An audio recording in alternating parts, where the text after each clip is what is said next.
Here we go with your Phil Steele Plus tour for Friday. 7 more free selections for you. The free plays, 12-6 over the last 2+ weeks. Yes, I'm including the loss on Stanford yesterday, the series history play we had on the Wednesday tape. If you include the Wednesday and the Fridays, now 12-6 over the last 2+ weeks. Let's get ourselves a big winning Friday here, gentlemen. And once again, the purpose of this tour, take you through Phil Steele. I know a lot of you guys are inside the Press Box subscribers. You get the Phil Steele Plus for free. I want to show you how to use it to its fullest ability. And if you are a Phil Steele Plus member, also show you how to use it for free. Now, before I get to your free selections, want to bring up a topic I brought up last week on Wednesday. I hear the national narrative is Clemson is not playing good football. They don't deserve to be in the top 4.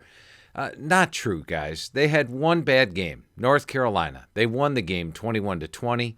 Yes, it was not a great game. Still registered a 103.2 here. North Carolina's not chopped liver. It was on the road. They did outgain them in the game. We're lucky to escape. But look at the other games.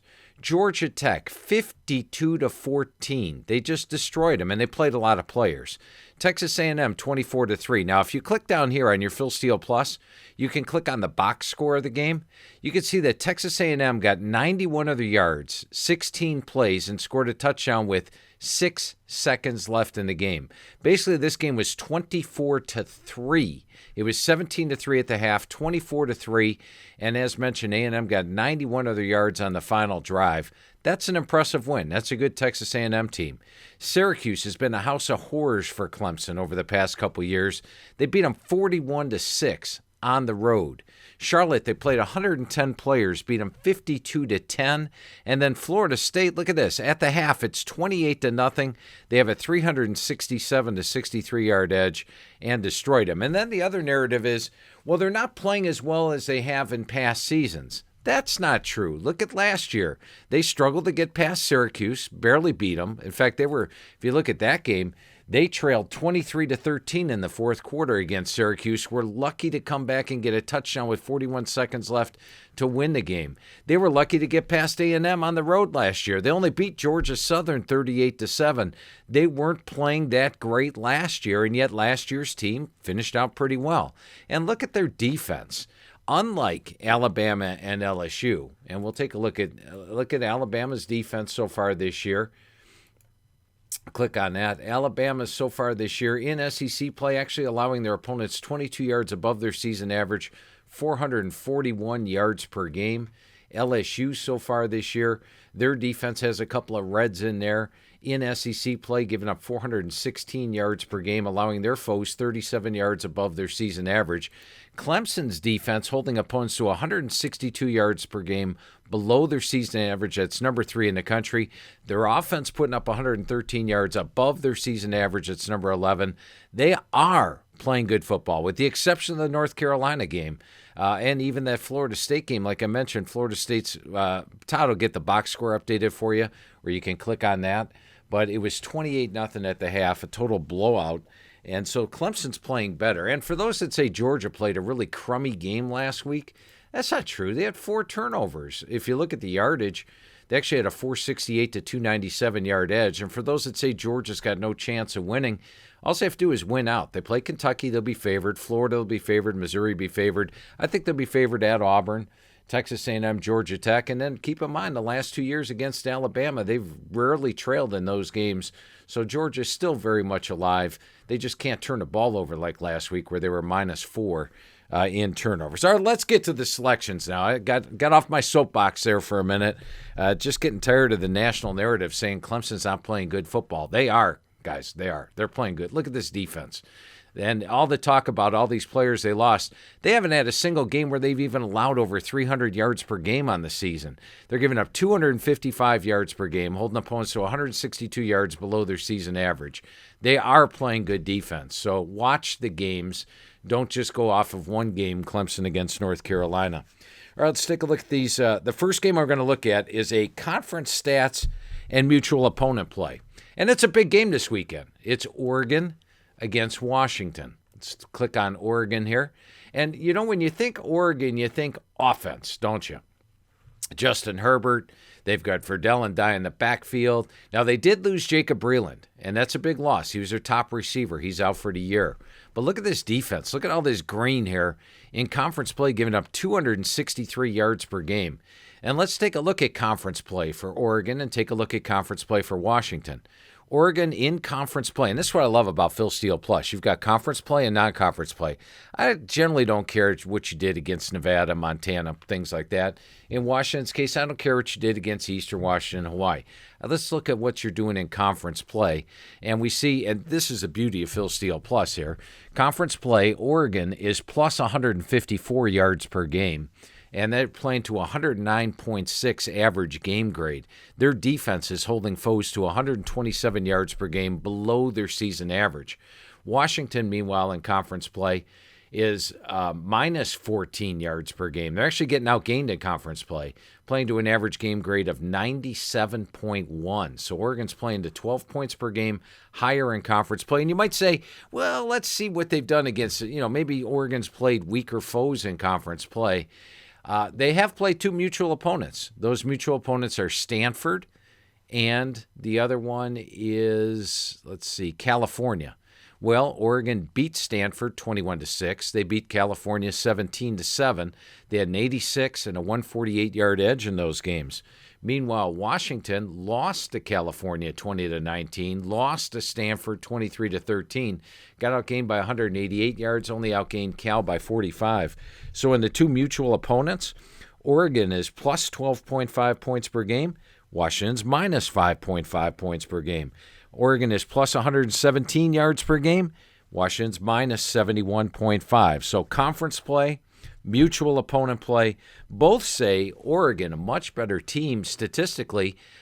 Even though Washington's tough against ranked foes at home, it's a must-win game for Washington at home. I'm going to go with the Oregon Ducks minus the 2.5 against Washington as a conference stats and mutual opponent play. That's Oregon minus 2.5 over Washington this week. That's your first official play here for your Friday segment. Let's get to your second official play, and it's a series play. And we're going to take a look at Nevada, and we're going to take a look at Utah State. And I always line the opponents up, and you've got that right here. If you go to your team pages, this pops up. So you can go alphabetical if you don't know your conferences. I'm sure most of you guys that are going to use Phil Steele Plus know what conference each team is in. We're going to line Nevada up here on the left. We're going to line Utah State up here on the right. And something I want to show you with the Phil Steele Plus that you can use is when you come into here, you see how you can click on your opponent?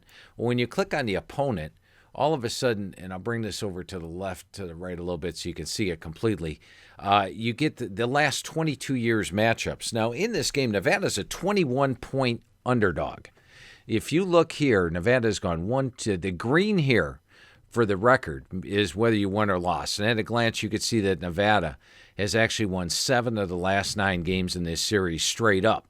So that's a nice thing. And then let's look at their losses. Their losses have been by 4, 4, 2, and 19. So in the last 22 years, Nevada has not lost by more than 21 points against Utah State. But it goes back even further than that. Now, that took you back, let me go back there. That took you back to 1997. So now if you click here on Phil Steele Plus, you can get the last 40 years results right at your fingertips. And we could see if we go back to 1997, okay, so in 96, they beat Utah State by 27. They beat Utah State by 5 in 95. They beat Utah State by 28 in 94. They lost to they beat Utah State by 4 in 93. They beat Utah State by 1 in 92. Utah State, let's see if we can find them in here. Looks like they didn't play that year. Utah State didn't play that year. Utah State didn't play that year. So you can go back to 1988, and that's when they were Division I AA. Since they became a member of FBS in 1992, Nevada has not lost by more than 21 points to Utah State. That's nice. And this Hawaii game, still scratching my head over. Coach Norvell was extremely upset after that loss to Hawaii where the team sort of quit. I don't think that's going to happen again this season. And last week, if we look at the box score, the final score is 41-38.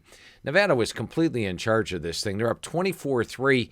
They went for it on 4th and 13.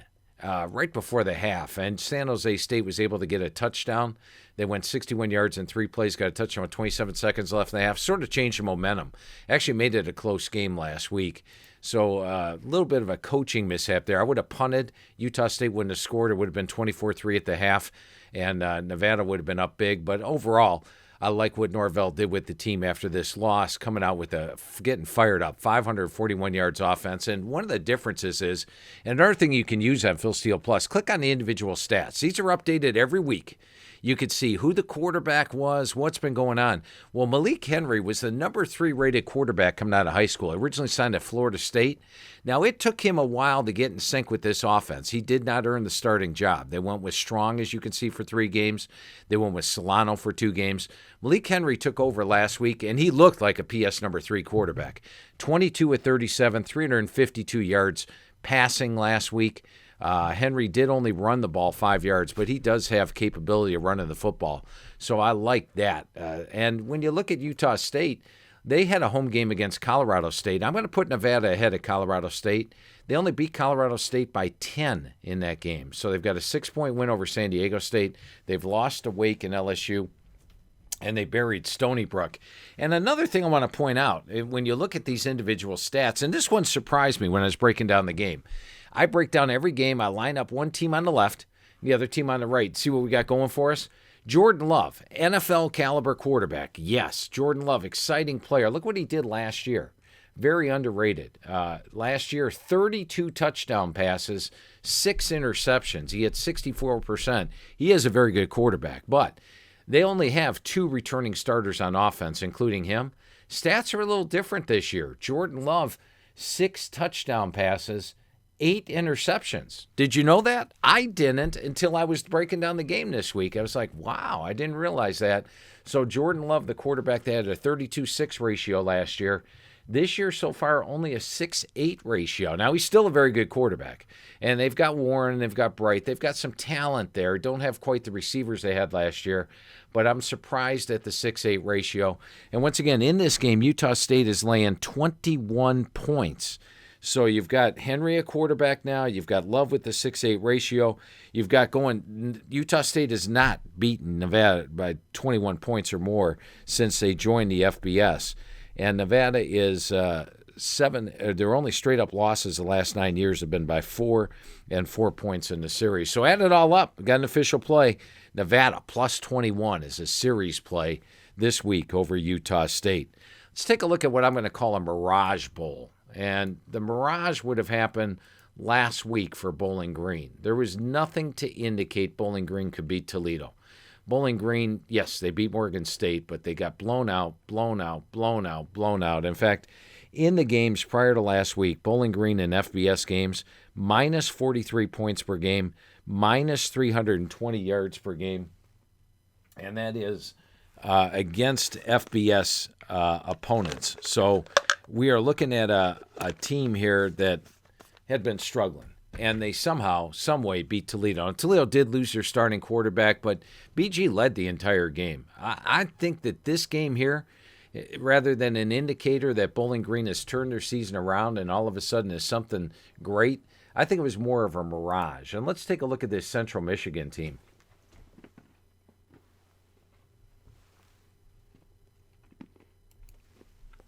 Central Michigan, under Jim McElwain, is a team that playing a lot better this year. When I talked to Coach McElwain in the spring, he felt they can contend in the MAC in his first year. Despite the fact that last year they only won 1 game, had all these losses last year. This year, if you look at Central Michigan, playing a lot better. They beat Akron by 21. They lost to Western Michigan by 16. But the thing I like here, look at the green and red. You don't see a lot of red on here. You see a lot of red for the Wisconsin game. Okay, Wisconsin's a dominant team. Here, this Western Michigan game, they actually had a 437, 432-yard edge, 31-22 first down edge in that game. Miami of Florida, they only allowed 301 yards, only got outgained by 53 yards. So they played pretty good in these 2 losses. much better than the score would indicate here against Western. They beat Eastern Michigan handily, 42-16, had a 587 to 285 yard edge. So a lot of good going on at Central. Jonathan Ward, look at this, 531 yards rushing. Kobe Lewis, 491. So they've got two running backs that basically have 500 yards rushing. They're averaging, those two running backs alone are averaging about 6 yards per carry. Moore got suspended, but Quentin Dormandy's a Tennessee transfer. Once again, let's click on individual stats. Dormandy was a starter at the beginning of the year. He did well against Albany, struggled against Wisconsin, but who won against that defense? And then last week started against New Mexico State. So they're in good shape at quarterback, good shape at running back. I think this is a good Central Michigan team, one that is holding their MAC foes to 349 yards per game. Bowling Green's allowing 571. Look at the red on Bowling Green. They got a lot of red all over the place. They're allowing 5.1 yards per carry and 73% completions.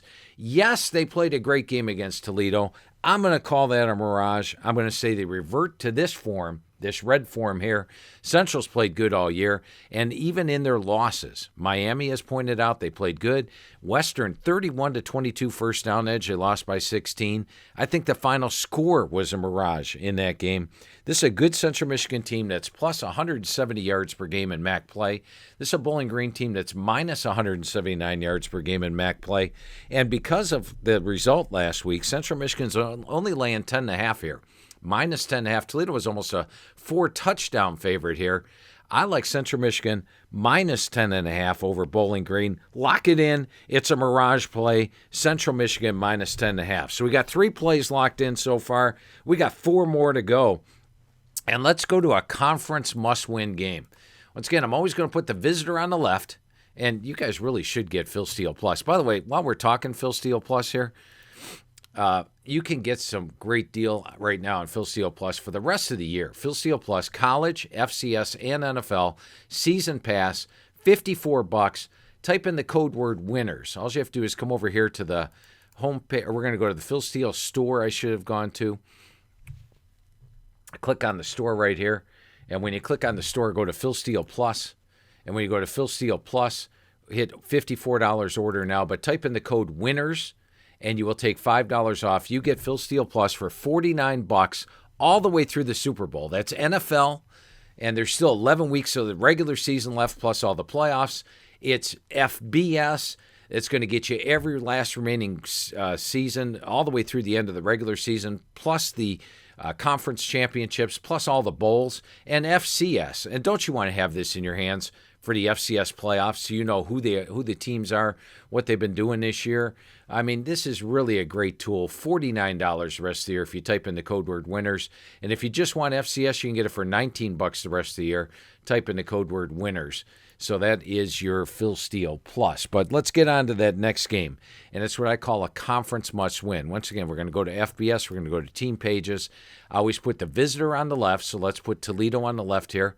And we're going to put Ball State, the home team, on the right. Now, Ball's got a couple of big upsets the last 2 weeks. They went on the road and upset Northern Illinois. They went on the road and upset Eastern Michigan. And I will say this. After this North NC State game, I looked at Ball and said, wow, this team's better than they would indicate. They only lost to Indiana by 10. They only lost to FAU by 10. They only lost to NC State by 10. They're playing very good. They are playing to an average game grade of 82.9. Mike New is doing a good job. If you're Ball State, I don't care what happens the rest of the year. Keep Mike New. He's doing a heck of a job. He's turned his team around. They lost a lot of talent off last year's squad. They lost their quarterback, Riley Neal, who's a starting quarterback for Vanderbilt. They lost their running back, James Gilbert. He's playing for Kansas State right now, and yet he has got this team to 3-3 and where they are right now. But here's the thing. They are in uncharted territory right now. Look at this Ball State team. They've been losing games. Right now, they are in first place of the MAC West. They are 2-0 and in first place, and everybody's patting them on the back. And here's Toledo, the preseason favorite. Well, they are 1-1 in the MAC West, and they are looking up in the standings. If they lose this game to Ball, they're done. Season done. Can't win the MAC West. I like it in the NFL, and I like it here in college when you got a team that's below in the standings in an absolute must-win situation versus a team not necessarily used to this limelight. They are 2-0 in the MAC West, and everybody's patting them on the back. That's not a situation Ball's used to. Toledo absolutely has to win this game, or else they're 2 games down to Ball, plus Ball holds the tiebreaker. They really have no chance of winning the MAC West, so it's a must-win situation. Now, let's use our Phil Steele Plus to get some more convincing things here. Let's click on the series history. Series history, Toledo has won the last 5 games in this series. They haven't just won them. 11, 14, 18. This is a 41, and that's 32. They have won the last 5 games in this series by 23 points per game. Now, Ball State is 6-13 against the spread at home under New. So they haven't fared well at home under New against the spread. Ball the last 2 weeks. Let's go look at our box scores. And I love these halftimes. Halftimes is something you really have to use if you use Phil Steele Plus. They trailed Northern Illinois 17-3. They trailed Eastern Michigan 17-14. In fact, they trailed Eastern Michigan 23-14 in the third quarter last week and rallied for the win. So 2 comeback wins. Games where they were not dominant statistically. They actually got outgained by Northern Illinois 388-269, but came out on top. So they're off 2 upset wins. They're 2-0 in the MAC. Toledo's 1-1, must-win situation. Yes, the numbers will tell you Ball State deserves to be favored. Look at the average game grade, 82.9, 82.5. That says Ball should be a 3-point favorite here. They're a 1.5-point favorite, but I'm going to go with the desperate Toledo team in a must-win situation against a Ball team that is in uncharted territory. It's a conference must-win game, and we're going to go with Toledo plus 1.5. So we got 4 plays so far. Oregon minus 2.5, Nevada plus 21, Central minus 10.5, Toledo plus 1.5. Let's head over to the FCS for a moment, and we're going to take a look at an interesting game here. I've got one FCS play for you this week. Now, unlike FBS, where I know my divisions, and I could put these things in conferences, I'm not really sure about the FCS conferences, but I tell you what, Phil Steele Plus makes me an expert on the FCS. Look what we're going to be able to do when we break down this San Diego against Valparaiso game. Now, I don't even know Valparaiso's nickname, to be honest with you, and they are on the road this week, so I'm going to put them on the left. Valparaiso we're going to put on the left, and let's find out what their nickname is. Their nickname is the Crusaders. All right. And we talked about Valpo last week. Remember I showed you how poor they were? They were the least ranked team in the FCS. And I said I didn't use them against Dayton. Why didn't I use them? Because their head coach was the defensive coordinator at Dayton the last 8 or 9 years. Landon Fox was the defense coordinator at Dayton, knew the personnel of Dayton's defense inside and out. And look what Valpo did against that Dayton defense. They put up 447 yards last week. Yes, he knew how to attack Dayton because he knew the players inside and out. Well, that's not the case this week. They've come off a big effort against his old team, Dayton, at home, and now they got to travel on the road and face San Diego. Let's go find San Diego. Let's find out San Diego's nickname. They're the Torios. So San Diego's at home. Dale Lindsey's here. He's in his 7th year. He's 55-16. This is a team that made the playoff last year. They generally make the playoff every year. You got a playoff FBS team, and they're playing like it. They beat Cal Poly. That's a good win. They only lost to UC Davis. UC Davis, a good team. Harvard they beat. Marist they crushed. Davidson they beat. And now they're taking on Valpo. And this is a Valpo team who you look at this offense for Valparaiso. Valparaiso's offense prior to last week had been averaging 192 yards per game on offense. Against a defense he knew very well, they did well last week. I think they revert back to this form here, this red form here. And remember, out of all the teams in the average game grade, they're at 24.0, number 126 out of 126. They're taking on a playoff caliber team here in San Diego. They're playing at an average game grade of 65.9. Now that right there tells you that San Diego should be favored by 41. Add in the home edge, you're talking about 44.9 for San Diego. They're only a 30.5-point favorite here. They're not even laying 5 touchdowns. So the average game grade says San Diego, 44.9. And look at the quarterback here. Anthony Lawrence was their quarterback for the last 4 years. As you can see, Reed Sinnott took over. He got very little action. last year. Very little action prior to that. But he's been waiting in the wings. He knows the offense extremely well. Hasn't been much of a drop-off. 68.6% completions for San Diego with Reed Sinnett at quarterback. He's 6'4", 225. He's thrown for 311 yards per game. He's got a 17-5 ratio this year. They're in good shape at QB. And you look at my computer's forecast, it calls for San Diego to win this thing 49-10. That's a 39-point difference. They have a 559, 211-yard edge, and they're only minus 30.5. So you have a playoff team against my number 126 team. The edge that Valpo had last week, which was their defense coordinator, knew Dayton's defensive personnel extremely well, is not there. Look for them to revert to this form. I'm laying the 30.5 with San Diego this week as my FCS play. And what did they do? Did they play Valpo last year? I didn't even look this up. No, they did not play them last year. Did they play them the year before? No, I think Valparaiso, they haven't really played San Diego. So it's a rare trip for them. Have they traveled this far? Duquesne, Youngstown State, Dayton, Morehead State, Marist. They really don't even travel out here. So they're traveling all the way out to San Diego for this game. That's pretty rare for these kids. A rare long trip. That's another advantage in their favor. So add it all up. Give me San Diego. Laying the 30.5. I'm taking them there. And as mentioned, you can go back on all these teams and get their records back to 2010. You become an instant expert on the FCS. You've got all this right here.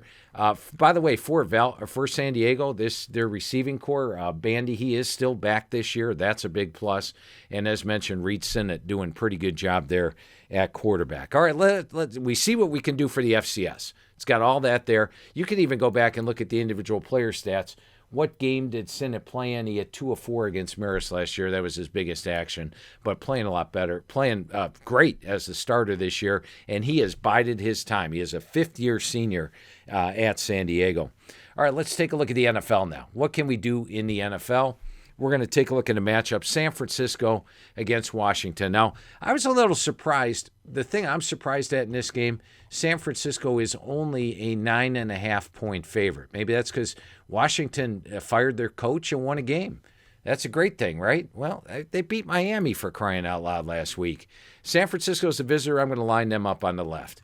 Home team is Washington. I'm going to line them up on the right. And let's take a look how these teams have done this year. San Francisco, a lot of green. Washington, a lot of red. I like that for starters. They have lost to Chicago by 16. They lost to Dallas by 10. They lost to the Giants by 21. They lost to New England by 26. And now they're taking on San Francisco. And you might consider San Francisco as an upstart. But remember, go back and look at the Phil Steele Plus file. And prior to the preseason, I gave you the NFL's most improved teams. Who was the number 1 team on that list? You got it, the San Francisco 49ers. Now, they've traveled to the East Coast twice. They beat Tampa Bay, a team that's better than Washington. They beat them by 14. They beat Cincinnati. They beat them by 24. And once again, I consider Cincinnati better than Washington. In fact, if you go here on to the Phil Steele, and we go here and we look at the blogs, the NFL offense and defense of YPG, San Francisco has outgained their opponents by 39 yards above what they allow, and their defense is holding opponents to 116 yards per game below what they come in averaging. Add those two combined, 156. San Francisco is the best team in the NFL. Where's Washington on this list? They're all the way down here. Their offense gains 74 yards less than what their opponents normally allow. Their defense allows opponents 58 yards more than what they normally allow. That's all out here. You can look that up on every team page. And by the way, with the NFL, same thing. You can go back and get history on these games, go all the way back to color-coded green and red, find out what's going on. You want to see who the last year they played well when Alex Smith was a quarterback. They've struggled without him. You get your individual player stats updated. You can see Case Keenum, Adrian Peterson. You got all that. And with San Francisco, Garoppolo, only a 7.5 ratio this year. But with this defense, I mean, they held the Rams to 157 yards last week. They held Cleveland to 180. That defense is playing great. Look what they're doing, holding opponents to, and they're playing great in the game great as well. So you've got one of the best teams in the NFL against one of the weakest. Now, are you worried about the crowd edge? It seems like in Washington games, the opposing team actually has the crowd edge in some of them. Remember we used that last week with San Diego, or with the LA Chargers against Pittsburgh, and Pittsburgh did indeed have the crowd edge. Now, it's not as as much here. Washington still has a diehard fan base. They're going to at least have half the crowd, probably a little bit more than that, but it's not going to be a huge home field advantage for Washington. So taking a look at the stats here, this NFL, you've got the top team in the NFL against the number 31 team. Remember the opening week of the season, we used Baltimore over Washington. I said Baltimore is the number one team statistically last year in my stats. Miami was the least, or number 32 team statistically, and Baltimore crushed them in that game. I'm expecting the same thing here. Let's take San Francisco minus 9.5 in this one. And by the way, San Francisco is 8-2 against the spread as a non-division away favorite. So tossing an angle there to go along with it. We're going to use San Francisco minus 9.5 over Washington. And also look at this one thing here I wanted to point out. The Rams are number 3 in this average thing, which pretty good. I know they're 3-3, but I see that they're 30-1 to win the Super Bowl. This is a team that was 6-1 to win the Super Bowl at the start of the year. 30-1. I think that's a little bit of an overreaction to the fact that this team is 3-3. They could easily have beaten Seattle. They did have a bad game against Tampa Bay. They actually outgained them. And they did lose to San Francisco. But as mentioned, I feel San Francisco is the best team in the NFL right now with that defense.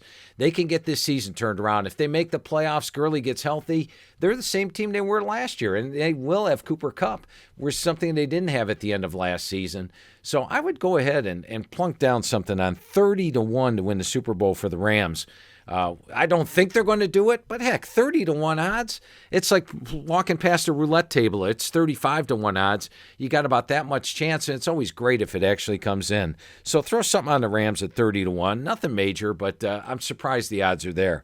Now let's get to the final play for today. It is my misleading final. It is the Inside the Press Box yardage game of the week. And I do want to remind you, when you sign up for Inside the Press Box, we're going to look at the yardage game here. I'll bring that over and talk about that. But Inside the Press Box, a couple of things about this. When you sign up for Inside the Press Box, right now you can save big. Enter the code STEEL19. You take $20 off any subscription or 50% off this week. All subscriptions include a free Phil Steele Plus. So you get Phil Steele Plus for free. That alone, I mean, look at that. You get college for $99 right now. NFL, there's 11 weeks left of the regular season. $99. That's less than $10 a week. It's $20 a week if you buy them separately. And you get Phil Steele Plus for free. That's a hell of a deal. So all you have to do is head over to InsideThePressBox.com. And when you go there, I'll show you what the site looks like. This is what the site looks like right here. Go to InsideThePressBox.com, hit subscribe now. When you go there, you can click on the packages. You type in this code word, STEEL19, and you will get $20 off, so $99.99 or $189 for the bundle. You get Phil Steele Plus for free along with that. It's a great deal. You can also get that here on the Phil Steele site, but go to Inside the Press Box, lock it on down. $99 for the NFL. Can you imagine having all this information at your fingertips with Phil Steele Plus? Plus, here's the write-up that you get. I type these in personally. I go through every week, every game. I type in all my notes on each game, and then you've got my computer's projection. Now, the points are showing Auburn winning this game by 19, but look at the yards. 423 to 336. The yards are much closer this week. That's about under a touchdown difference for the yardage. 421 to 335, which comes out to 30 to 24 for the yards. So let's click on these pages. Once again, I'll line up the visitor on the left. We're going to line up Auburn on the left for this one. We're going to line up Arkansas on the right for this one. Got to go back to FBS. And this is just amazing. This is what you're getting. I've paid hundreds of thousands of dollars to have this information at my fingertips. You don't have to pay hundreds of thousands of dollars. You pay $49, you get it for the rest of the year. Here is Auburn. Here is Arkansas. Now, a couple things I want to point out about this game. Besides the fact that my computer only projects the yardage under a 100-yard difference, a 30 to 24 difference, and Arkansas is actually getting 19.5 here. Let's take a look at last year. And this is all at your fingertips every game. Last year's game was a blowout, right? 34-3. Auburn crushed them. Not so fast, my friend. Let's look at the yards. Auburn had 225 yards. Arkansas had 290 yards. How'd that happen? Well, you've got it at your fingertips. You come over here and you click on the box score, and you see exactly what happened. Auburn had a 27-yard drive after a turnover, a 1-yard drive for a field goal, a 10-yard drive for a touchdown after a turnover. They got a 96-yard kick return touchdown. They're still not covering the game. It's 24-3 into the fourth quarter. They're in Jordan Hare. They needed a 15-yard TD run, and the cover came on a minus 10-yard drive after, guess what, a turnover. And they got a 43-yard field goal with 3:15 left to get the cover, 34-3. 13 first downs for Arkansas, 13 first downs for Auburn. This is at your fingertips on every game. So you've got a misleading final last year, much closer than the final. Each team had 13 first downs, and yet Auburn won the game 34-3. And they've played one mutual opponent this year, Texas A&M. Auburn beat them 28-20. They were outgained by 92 yards in that game by Texas A&M. Now let's take a look at Arkansas. They lost to A&M by 4. But guess what? They were plus 55 yards. Yeah, they actually outgained Texas A&M 395-340. Auburn didn't even outgain Texas A&M. Now, Arkansas is at home, getting 19.5, and let's see who Auburn's got on deck.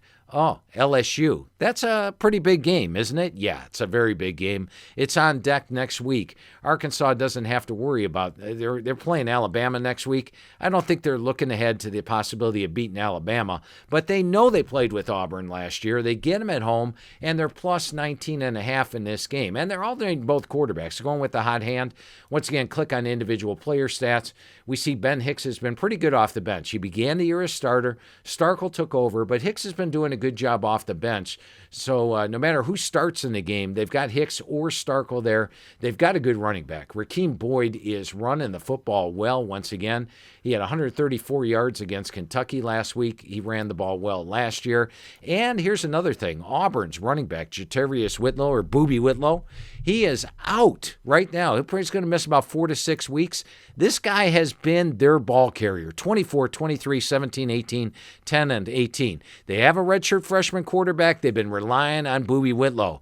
Well, who's going to take the slack up? I mean, is it going to be Cam Martin, who had 5 carries last game? They really have not had another running back. They have to establish a running back. They've got a redshirt freshman going on the road. Arkansas's defense is not great, but they're only allowing 400 yards per game. They're only allowing their opponents 10 yards above their season average. Those are improvements over last year. So it's not a great defense, but it's not a horrible defense. They got a few red numbers here, but once again, with Whitlow out, redshirt freshman on the quarterback on the road, LSU on deck, misleading final, the stats combined, add it all up, your final 7th play this week, Arkansas plus 19.5. over Auburn. Now, I can't guarantee these games are going to win, but they've got good, solid logic, good, solid reasoning behind them. I share it with you, and you could be doing this for every single game, every single week with your Phil Steele Plus membership. So do make sure you sign up for Phil Steele Plus. $49 gets you all this through the Super Bowl, guys. You can't argue with that. Type in the code word winners. Go ahead and get your Phil Steele Plus, or get it for free with your Inside the Press Box subscription. Have yourself a great weekend, gentlemen. I'll be back with you next Wednesday and Friday with more selections for you and lots of great